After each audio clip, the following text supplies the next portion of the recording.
Good afternoon. It's the Pit Stop Look Ahead Show, where we look ahead at this weekend's racing at New Hampshire coming up.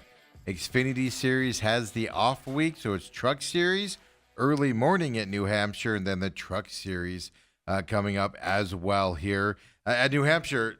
Last race of the first round for the Truck Series, first race of the round of 12 coming up here for the Cup Series. So a lot on the line on both sides. And we'll look ahead at New Hampshire, tell you about the racetrack, kind of what we like to see happening there on the NASCAR side of things, of course.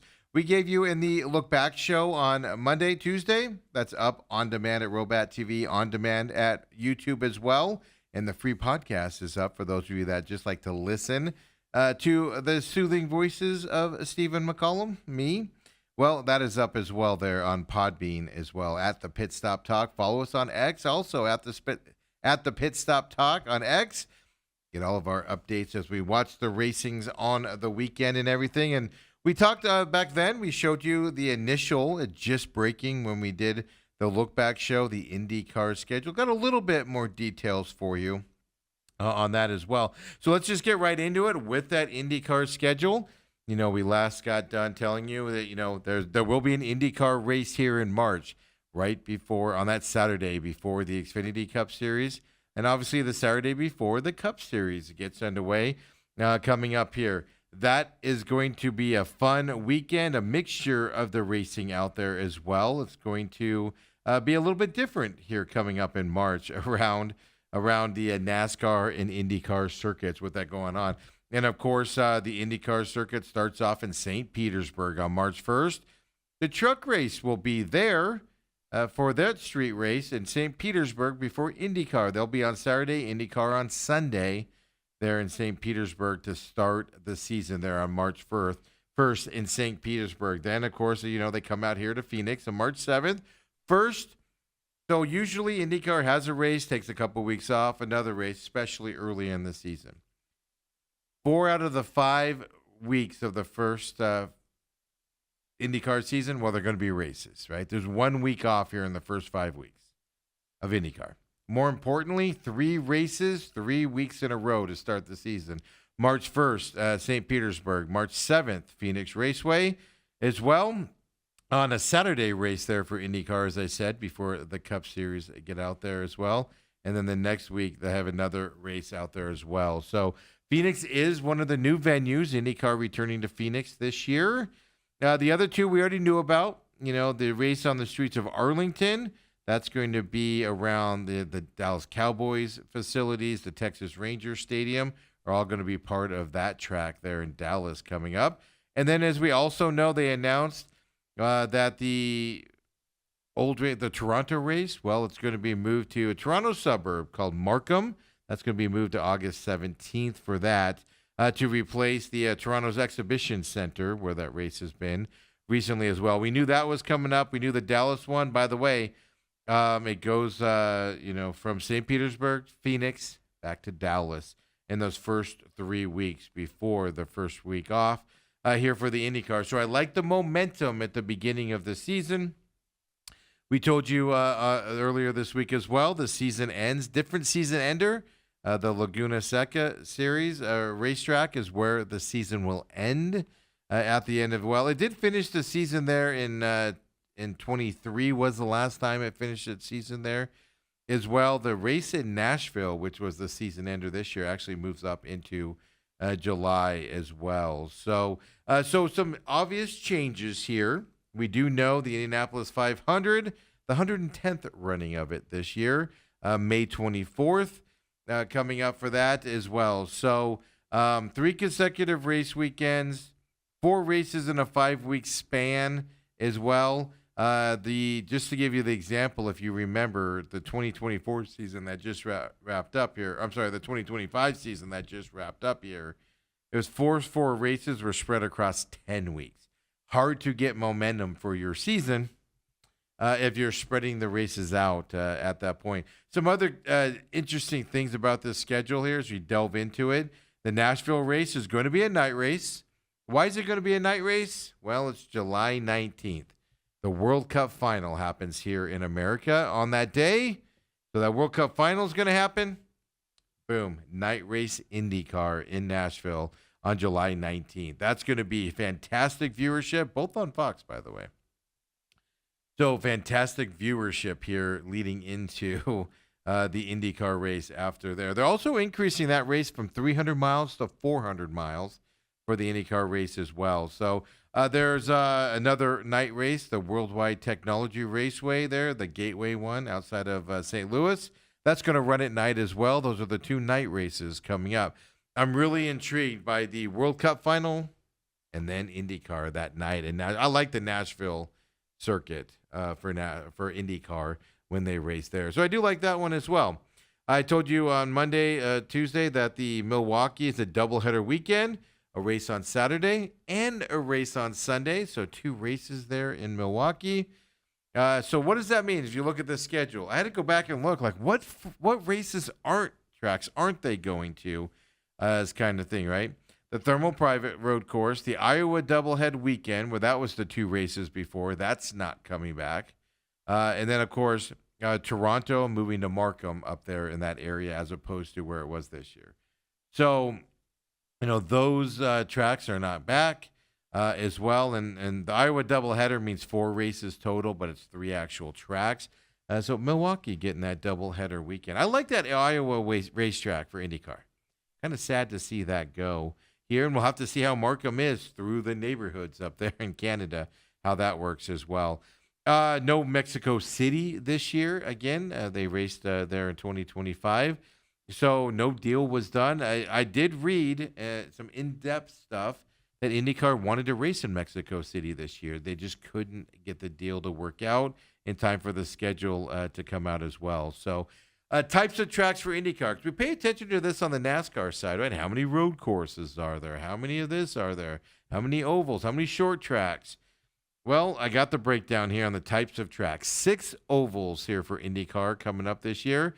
Phoenix, Indianapolis, obviously. The Worldwide Technology Raceway there, the Gateway. Nashville and Milwaukee doubleheader. So 2 races there in Milwaukee are the ovals. 6 what they call permanent road courses are on this track, meaning they're always road courses, right? They're not actual streets that you close down to go into it. Barber, Indianapolis, Road America, which I love me some Road America. I wish NASCAR would go back there. Mid-Ohio, Portland, and then, of course, the season ender Laguna Seca there are all the permanent road courses as well. So that leaves the 5 road street courses, if my math is correct. St. Petersburg, Arlington, which are 2 of the first 3 races this season. Then you got Long Beach, which is a staple of IndyCar. Detroit, and then Markham up there in Canada are the 5 street courses where they actually shut down the roads and get racing going there as well. So, yeah. August 2nd, interesting enough. No racing August 2nd for IndyCar either. Why, Steve, why do you care if they have an off week? Well, it's not that I don't care that they have an off week. NASCAR also has an off week that weekend. Yeah. All 3 national series, IndyCar, all off August 2nd here as well. And interesting enough, I saw this in Bob Pockra's tweet out there. The National Hot Rod Association, also off on August 2nd. So no major 3 U.S.-based racing series racing that weekend.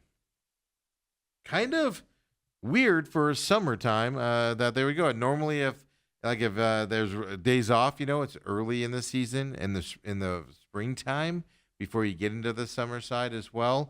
But yeah, August 2nd, no racing at all. Not even truck series. All 3 national series for NASCAR taking that weekend off as well. So interesting little quirk there in the schedule as we look into it. So I'd also like to look at what types of races. I just gave you the breakdown on there. I already told you 2 street races in the first 3 weeks.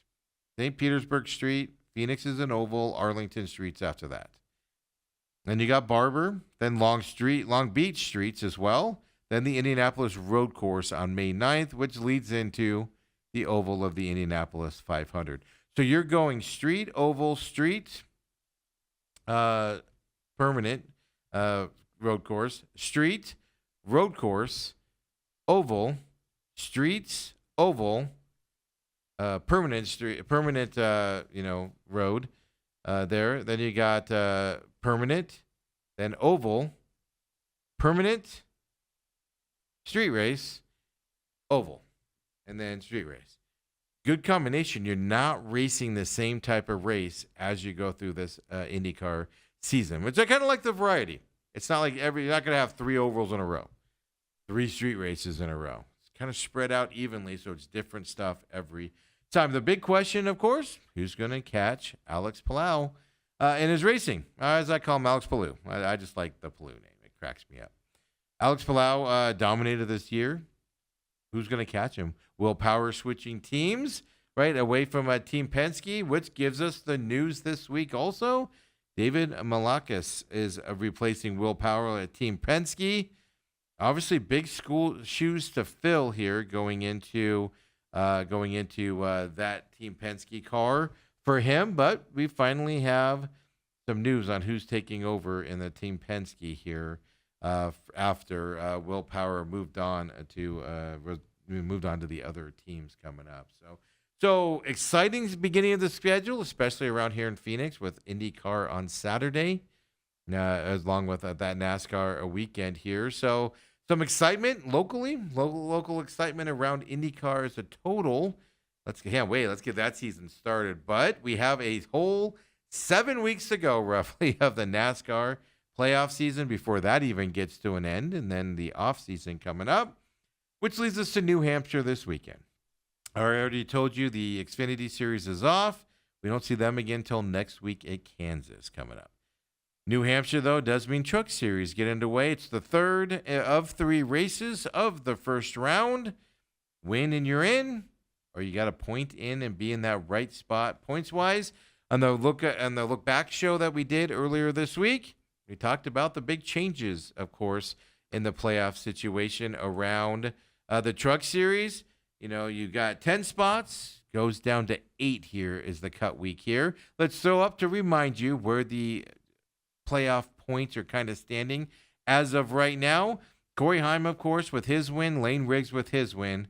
Both moving on to the round of 8 coming up here, with both of them winning. Daniel Hemrick, Ty Majeski moving on to the next round unless something disastrous happens this weekend in New Hampshire with their race coming up. Moving on in points, no problem. Tyler Ankrum, Grant Effinger, probably safe again. There is potential here. If they get knocked out of this race early, potential for them to get caught. Probably not, though, overall, for those two. Caden Honeycutt, Roger Carruth both have to race to keep on the positive side of the cut here. Jake Garcia, Chandler Smith had really bad races last weekend at Bristol. That's why they are underneath the cut line from this side. Both can make it up on points if they have to finish X amount of cars ahead of the person ahead of them. They have to get some stage points, etc., to get to that level. It's not an easy thing to do, but they can both do it. Obviously, one of them wins, they can move on as well, going here into New Hampshire with this Truck Series. So there's the update for you. And look, there's a lot of pressure on these guys. It's not as bunched up. A lot of positions are safe. If I had to guess, 7 through 10 could change here after this weekend at New Hampshire with an elimination race coming up. You could see some movement with those final 4. I think anything 6 and above, I do think you have to see a monumental issue happening here before Grant Effinger, Tyler Ankrum, Ty Majeski, and Daniel Hemrick get knocked out of moving and advancing on. So we got some excitement coming in to this weekend here. Obviously, Corey Heim dominated the regular season. Lane Riggs was very competitive in the regular season as well. Ty Majeski, former champion here in this circuit. He knows what it takes to race in these playoffs. He's not out of this either going into this race this weekend. So New Hampshire is a 1.058 mile asphalt oval, folks. Yeah, just barely a mile from that side. They do race Saturday morning, 9 a.m. Phoenix time, 12 p.m. Eastern. For those of you not out here on the West Coast, racing here. So early race, and we'll know who's advancing at that point. It's 185 miles total, so 175 laps is what we're looking at total here going into this weekend. Racers are very familiar, overall with New Hampshire, except for the fact the Truck Series, right? They haven't raced here since September of 2017. So a lot of the younger guys haven't been here before in the Truck Series. See where they can go. Because generally you think a lot of the guys know New Hampshire. Not necessarily here on the truck side as well. So, last time since 2017, who figures out this racetrack a little bit quicker? Qualifying, polls, practice is going to be important here as guys get dialed in and learn how to run at this racetrack as well. So coming up for New Hampshire. Third playoff race in New Hampshire. It was in the playoffs in 2016 and 2017. A lot of young guys up here now that weren't around for that as well. But back then it was the opening race of the postseason, an actual cut line here coming up as well. So, this race has been shortened over time. It's 175 laps, as I said. Used to be over 200, I think is what it was. Might have been a little bit more than that. So they've shortened it over time here for the Truck Series and things to that effect. So, as I said, 2017 was the last time. On the Cup side, a lot of guys are familiar with New Hampshire. Well, on the truck side, that's just not the case. Out there, Grant Effinger and Daniel Hemrick, the only playoff drivers who have raced in the Truck Series, specifically at New Hampshire. Will they have an advantage, especially early in this race, and to get up to the front there and dominate this race to win there as well. But this series is dominated by two guys, mainly one guy, Corey Heim, and another guy that's right behind him, and we're talking about Lane Riggs. All right, we told you that. They've run the last 7 races between them. Yes, dominant, right, between these two guys racing out there. Can somebody else come up and win this race? Jake Garcia, right? You saw his name underneath that cut line. Chandler Smith underneath that cut line. Odds are they're going to have to point in. They're going to have to knock Roger Carruth down and get him underneath that cut line by points. Chances are you're not winning this race if your name's not Corey Heim or Lane Riggs. It's against you going into it, right? Going into this weekend. Puts a little extra pressure on you, knowing that type of a situation moving forward as well. No two drivers have won 8 straight races, by the way, in Truck Series history. So that history is on the line here. Corey Heim or Lane Riggs wins this race. I'm not saying nobody else can win it. Just odds are getting slimmer and slimmer that's going to happen coming up on this side for them. Corey Heim and Lane Riggs, by the way, they've led 368 of the 397 laps in the playoffs. Lane Riggs has led 181 of those laps. Corey Heim has led 187. Dominant is the word in this Truck Series. Everybody's expecting Corey Heim to win this championship. I wouldn't be surprised if Lane Riggs doesn't win the championship when it's all said and done. But those two are definitely the dire favorites.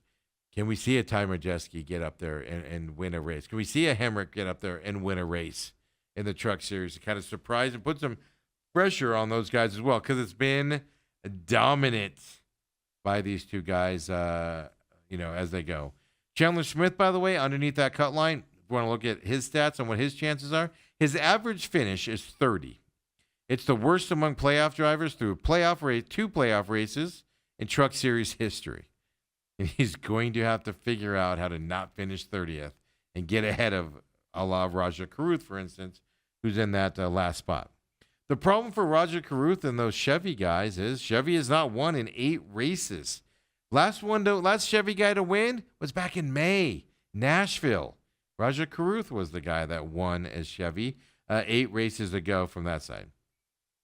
Chevy had won 6 of the first 12 races of this year, but haven't run since May. Long winless streak here for Chevrolet. Can they put it together in this cut line here to get their Chevrolets to advance in this racetrack is the question as well. So a lot of pressure on these guys coming into this race this weekend. Dominant by the top guys. As we know, I told you, Caden Honeycutt, Raja Carruth in those final 2 spots as well. Carruth did make the round of 8 last season before he was eliminated from the playoffs. He'd like to do it again, right? Going into it. I saw Raja Carruth is going to run Xfinity at Kansas next week. So he's got a race next week regardless. Well, I mean, obviously they race, truck races. Continue on, even if you're eliminated from the playoffs. Is he looking forward to the Xfinity side? Does that hurt him this week on the truck side? I don't think so, but it's a question to ask from that side. Chandler Smith with those 24 points down, average finish of 30 in the first two races, worst ever out there. Can he? He's had round of 8 experience in his career 2 times, as a matter of fact, 2021 and 2022. Can Chandler Smith erase those 24 points down and his bad lucks here to get in advance in these playoffs? It's kind of the question that we have to look at as we get into this race here on Saturday morning, 9 a.m., folks, as well, is what we're looking at. So, in order to clinch via points, I have the whole math done here. I didn't do the math. I'm stealing this from NASCAR, the math side of things here. Daniel Hemrick will clinch if he gets just 5 points in this race. Ty Majeski needs 11 points to clinch his spot coming up here, which is easy to do. Like I said, those 2 guys, they're moving on, folks. It's going to be, unless they get knocked out in the first round of the playoff, first lap here, they're moving on to the playoffs. Then it gets a little bit harder. Grant Effinger, Tyler Ankrum, they have to clinch with 28 points. I don't know if they'll get the 28 points. They'll come close to it as long as they complete this race, but get to that point and you automatically clinch and moving on there. Then you get the other side of things, right? Caden Honeycutt, Roger Caruth, 39 points for Caden Honeycutt. Roger Caruth, 43 points.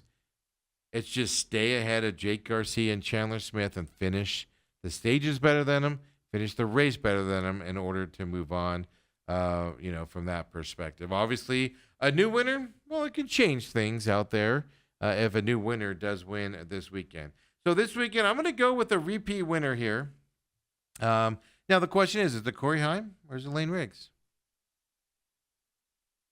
My gut tells me Lane Riggs has a good chance to repeat this weekend here in New Hampshire.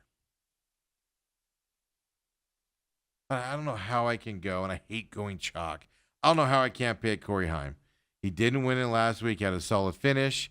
Didn't win it last week, so I'm going to go with Corey Heim winning this race in New Hampshire this week. And then it just comes down to the point side of things and how it comes out. I'm going to do a bold prediction here. Chandler Smith is going to do something special in this race, and he's going to point into the round of 8. I'll say Caden Honeycutt is the guy that's probably going to switch places with him and go outside looking in. I don't know how many bases of that. Chandler Smith has struggled here lately, but I think Chandler Smith is going to get on that positive side and move on. Just as a little side thing there around Chandler Smith here going into this weekend as well. I think he's got the experience to do it. He's not going to be rocked here by the way they've been running. And I think he's going to get up there and surpass. And Caden Honeycutt might be the guy that drops down on the backside. By the way, Roger Caruth, I think, will also advance here in this. So Caden Honeycutt's going to drop from that 7 spot down. Jake Garcia got into the playoffs because, of course, the accident with one of the drivers who didn't do playoff waiver getting into it. I think his playoffs come to an end here from him this weekend. So Saturday, 9 a.m. our time here in Phoenix, West Coast time, 12 p.m. Eastern. If you want to watch practice, it is Friday, 4:05 p.m. Eastern time. So 1:05 p.m. on Friday, FS2 there for practice. Qualifying will be on Friday, 5:10 p.m. Eastern. So 2:10 p.m. our time on Friday here for qualifying if you want to watch that here for the Truck Series this weekend. And when we come back here at the pit stop, well, we'll keep it rolling. We'll look ahead to the Cup Series this weekend with the Xfinity Series off. First round here of the next round, right? Round 2 of the playoffs on the Cup side. Let's get into it, folks. Come on back, the pit stop.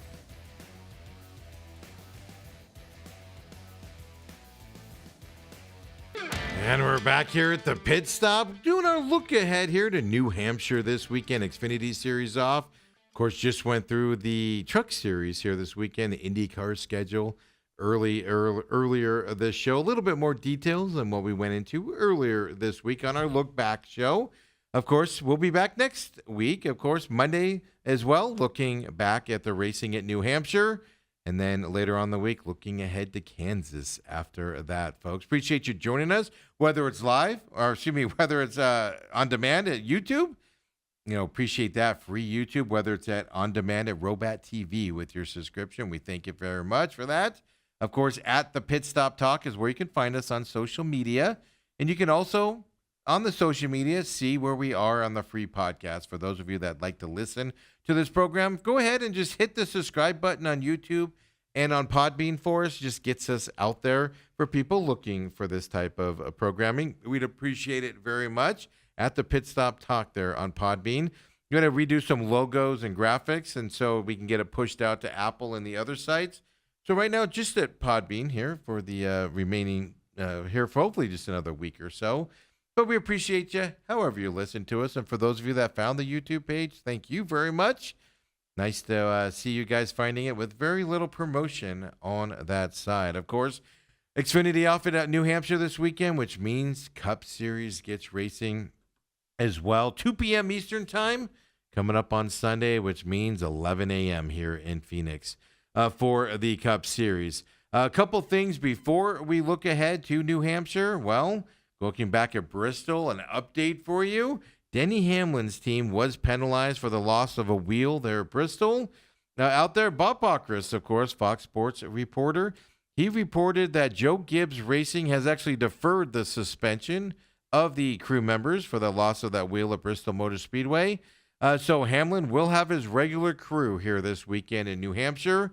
He'll have 2 replacement crew members for Kansas coming up. And then, of course, Charlotte Roval after that here in this round of the playoffs. So looking to defer the crew members missing as well moving forward. So interesting decision here. Obviously, the tire changer, Austin Maloney, and the Jackman there, Lou Bognon, they're both suspended the 2 races, which is standard NASCAR practice if you lose a race for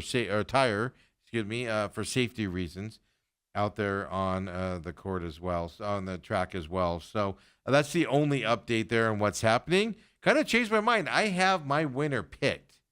And, of course, that news came out where Denny Hamlin gets to keep his tire changer and Jackman for this New Hampshire race. Short racetrack. Strategy is going to become involved. Quick pit stops. This could fall in Denny Hamlin's favor here this weekend. And I got some more stats for you on who to lean towards if you're looking at, talking to your buddies at work and who can win the race this weekend. The last thing on Bristol here for the Cup Series, well, it drew 1.53 million viewers on the USA Network. Well, it was a night race Saturday night there at Bristol. Last year, well, they had 1.87 million viewers there as well. So another ratings decrease here on the USA Network for NASCAR. Saturday night races just don't get the ratings that a normal Sunday race do. It's always been that way with NASCAR. Don't think it's changing anytime soon, to be 100% honest with you, on in terms of the Saturday night races. Of course, as we said with the Truck Series, 1.058 mile oval, asphalt oval here for New Hampshire, coming your way. Sunday, 2 p.m. Eastern, 11 a.m. Phoenix time. Guys are getting out their first round of the round of 12. So everything resets, which gets you get pointed up here and get you reminded on where we stand in the playoff points with the reset here for this round of 12 coming up here. So in terms of the playoff points, Denny Hamlin leads everything there with the 34 playoff points. So he's 26 on the positive side. Kyle Larson there second there with 32 points, playoff points. He's 24 points up. Tied with William Byron there at that spot. Those guys and teammates there together. Christopher Bell, 28-point playoff points. He's 20 points to the good side. Then we get to the Ryan Blaney, Chase Briscoe, Chase Elliott, Bubba Wallace. Bubba Wallace is just always on the cut line. It seems like he's that way most of the regular season. He's right back there again here as the playoffs start. Here going into it. Just 1 point up there on the chase line. Then you got Austin Cindric, Ross Chastain, Joey Logano, and Tyler Reddick there in the final 4 on the outside here of this thing. So 3 races to get some points and 3 races to move on. Charlotte Roval is last here. So basically, if you don't know, it's more like a road course there in Charlotte. Coming up as the last race. You want to make a move and win. You want to do it in these first two. The road courses tend to be dominated by other people. You might have to point your way in at that point. Get as many points as you can with New Hampshire this week and then Kansas next week as well. So if you want my just opinion on who's going to move on here in this round, I do think Joey Logano is going to get on the positive side of things and advance on here in this round. I do think Austin Cindric and Ross Chastain are in trouble, and they probably will stay outside of the top 8. And then here's my question. I know a lot of national people have Chase Briscoe moving on to the next round. Although I think he gets through to the round of 8 here, I'm going to say Bubba Wallace is the guy that I think is going to fall underneath that cut line, and Joey Logano is going to move on the positive side. I don't think you're going to see big movement here out of that bottom 4. Disaster can strike for some of these guys, etc. But I think just right now, looking at it, going into this New Hampshire race, I think Joey Logano can move up. I think Bubba Wallace is going to be on that cut line. The guy that pay attention to, besides Chase Briscoe, because I could see him falling underneath as well, Chase Elliott. Chase Elliott could fall below. I know he's had a great season. These 3 races are not his strong point. Maybe Kansas, he can have some success there. Pay attention to Chase Elliott. He could be getting to danger here and fall down to the backside. Even Kyle Larson, any of those Chevrolets. This isn't, New Hampshire especially, is not a racetrack for Chevrolets, and we'll have those stats coming up for you here in just a second. So New Hampshire going into it. Before we talk about what happens at New Hampshire and everything, obviously the 2 big boys on this circuit is Joe Gibbs Racing and, of course, Hendrick Motorsports. The 2 big dogs, they spend the most on everything. They dominate the circuit and everything.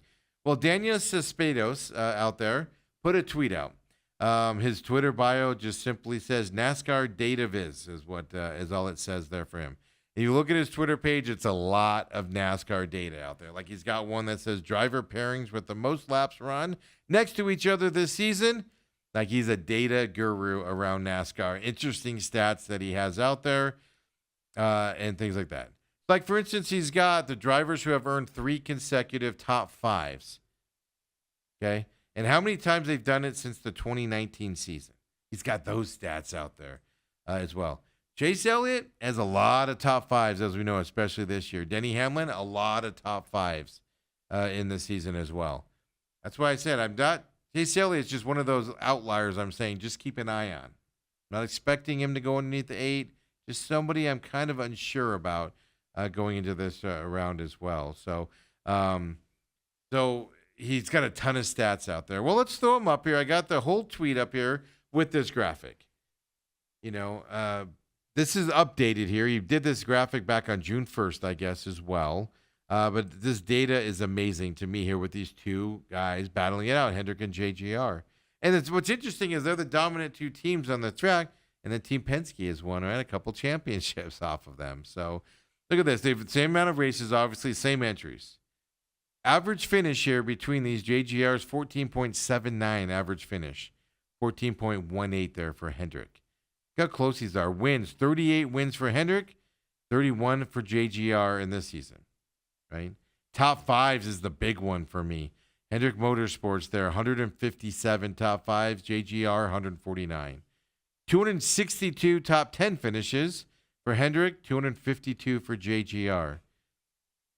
Those are fascinating numbers. They stay up in the front as well. And this is updated from what I understand through this week's racing as well. Stage wins, 71 for Hendrick, 73 for JGR. Laps led. Look at the laps led. Very close there in their numbers as well. Just, 300 roughly? 275 laps approximately apart as well. Championship 4 appearances. 4 for Hendrick Motorsports, 2 for JGR. See, it's where it gets when you get to that championship side of things. Hendrick's there at the end, and JGR, Christopher Bell's made it to the championship 4 a couple times and not been able to do anything on that side. For 2 dominant teams here in the sport, it's amazing how close their numbers are going forward. And it just kind of caught my eye, which goes into this race here. JGR, Joe Gibbs Racing, won the first 3 first three races of that first round, the round of 16. JGR dominated it, won those three. No other team has won a race there in the top three, which leads us to New Hampshire. Are we going to see somebody not named, not racing for Joe Gibbs Racing, on the winner's victory lane here this weekend? That's the question. 318.46 miles coming up this weekend. So 301 laps, folks, if you don't know how to do the map there, like I don't. I just read it. So lap 70 will be stage 1. Stage 2 will be lap 185. Obviously, final stage there in lap 301 from that side. New Hampshire Motor Speedway short track. This is a race that is going to be close-knit together. Strategy is going to come involved. This series has had the most yellow flags of the first three races of the playoffs than they've ever had before. Are we going to see cautions come into play here? Or we're going to see a lot of green flag type situations of pitting and things like that from that side. 17 different drivers have won the actual fourth race in the NASCAR Cup Series playoffs. 17. This is the race where you kind of get that new winner that's in the playoffs. Sometimes non-playoff drivers get to this spot. This fourth race is kind of a special one. It's not always New Hampshire, obviously, from that side. This race here, this fourth one, is the one where you might see somebody else pop up and win it coming up here. But then you got these other stats on New Hampshire and kind of goes it down, right? 10 different drivers have won the last 10 playoff round of 12 openers. Again, kind of goes to that fourth race here is where you get the variable in the playoff racing. It's pretty consistent, right, in terms of who you think's going to win them. We nailed the Christopher Bell pick last week. We know that we nailed the Lane Riggs in the Truck Series as well last week. Well, here's where you kind of get into the side of things. 4 times a non-playoff driver has won the fourth race in the NASCAR Playoff Cup Series. It comes into play this weekend. Last time it happened was Ross Chastain in 24. Tyler Reddick won Texas in 22. By the way, Texas was the race there in 24. And I believe last year was Texas there, this race as well, won by Ross Chastain. You get a variable here in this fourth. I don't know what it is about the fourth race. You get that variable winner kind of unpredictability, whether it be a non-playoff guy or a playoff guy you don't expect to win coming up here.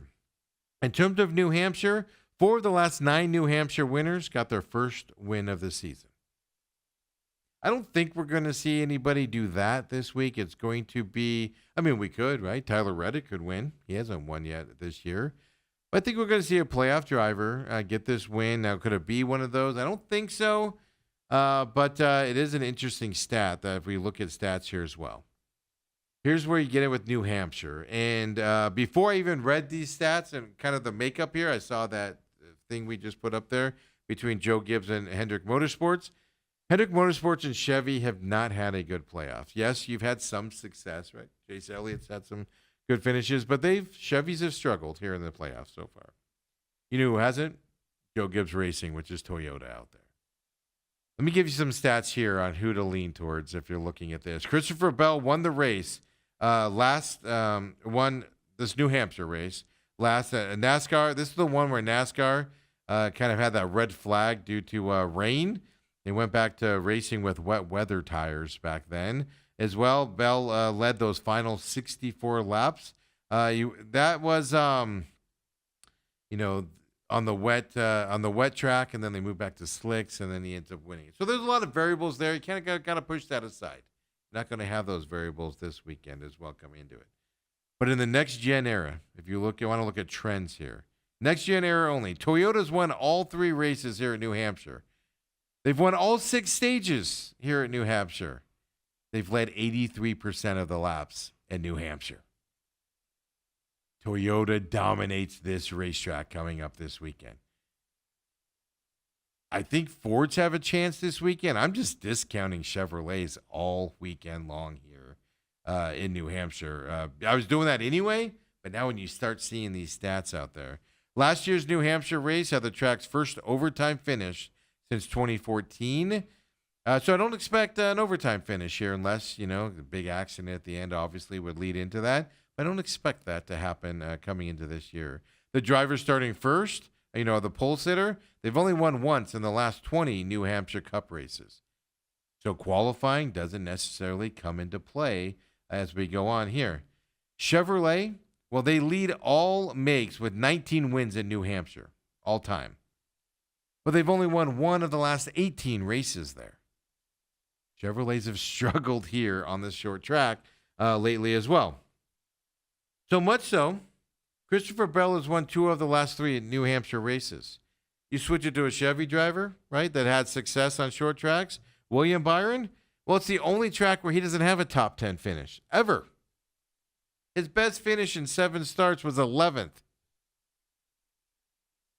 It's amazing to see these trends kind of open up on what's happening this weekend as well. Joe Gibbs Racing has had at least one car finish in the top 2 in the last 13 races here in New Hampshire. It's the longest streak by any team in the track, at one track in the Cup Series. Joe Gibbs Racing, Toyota specifically, has a dominant factor here. Does that mean a Team Penske, a Ford, can come up and compete with Toyota this weekend? Can Joey Logano do it? I think Joey Logano is going to have a good race. I don't think he's going to be there at the end. Can Ryan Blaney get there at the end is kind of the question we're looking at as well. Ryan Blaney, Denny Hamlin have both been really good this year, especially on the short tracks. So can Ryan Blaney get up there and compete for a win at the end of this racetrack? It's kind of what we're looking at on that. Chevrolet has been bad in these playoffs. Chevrolet only has 2 top 5s in this playoffs this year. 3 races, 2 top 5s. 2 in 3 races. Chevrolet's had a terrible, terrible playoffs by their standards moving on that side. Toyota has led 78% of the laps in the 2025 playoffs. Obviously have won all 3 races. Chase Briscoe, Denny Hamlin, and then Christopher Bell. That trend can't continue, can it? Well, normally if this was any other racetrack besides New Hampshire, I'd say, no, it can't. It can't continue. Statistically, it can't continue. But then New Hampshire is dominated by Toyota these last several years as well. Chevrolet has struggled in these playoffs. Chevrolet is going to have to show me something before we start thinking of a Chevrolet driver getting up there and winning and things to that effect as well. Driver leading the most laps has won 5 of the last 7 races of 2025. Kind of the same thing here. Toyota dominates the racetrack, dominates a lot of the laps, ends up getting the wins, right? It kind of leads to that perspective as well. All 12 drivers here in the round of 12, well, they made it to the round of 12 before. 9 of the 12 have raced in the championship 4. So we have, at this point, we have people with experience to be at this point in the racetrack. And some that have experience getting to the championship 4, 9 of the 12. Experience isn't an issue here. It's just going to come down to the racetrack.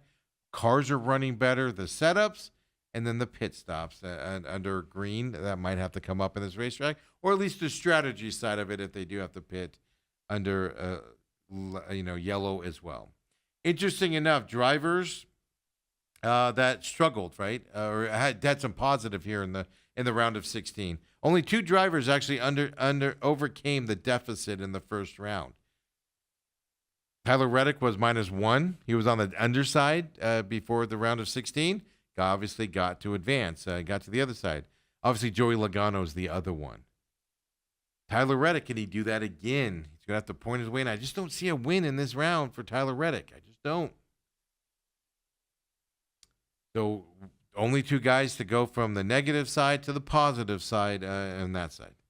Only 1 driver missed the round of 12 from above the cut line. That was Shane Van Gisbergen. Yeah. More drivers usually swap. That's what's shocking about it. We knew going into the round of 4. I told you guys. I pretty much told you who the final 4 drivers would get cut were. It was that predictable. And we only saw 1 guy drop down into that point. Joey Logano moved up, right? For the most part, perspective. Shane Van Gisbergen, yes. Oof, these are some interesting numbers here. 31 cautions in the first round, most ever. Does that change here with a 1 miler there in New Hampshire? Kansas is going to be your typical 1.5 mile race next week. Charlotte Oval, do we get more cautions at that? A lot of cautions here in the first round, most ever here as well. The first round did have 75 lead changes, 33 different leaders. Both first round records, so you saw a lot of action out there as well, even though Toyota dominated the racetrack. So here's what we got this weekend. New Hampshire, short track. I told you, I got, Corey Heim winning the Truck Series. I'm going to go Chuck. The guy that should win it, I'm going to have him go with it. It wouldn't shock me if Lane Riggs gets it. I just think Corey Heim's his turn again, right? Swap off. I'm going to go with the repeat winner here. I'm going to go with Christopher Bell this weekend. He's been dominant here at New Hampshire, coming off the momentum of winning last week. I kind of always have had Christopher Bell penciled in at the win here. If I was to change it, I would change it to Denny Hamlin.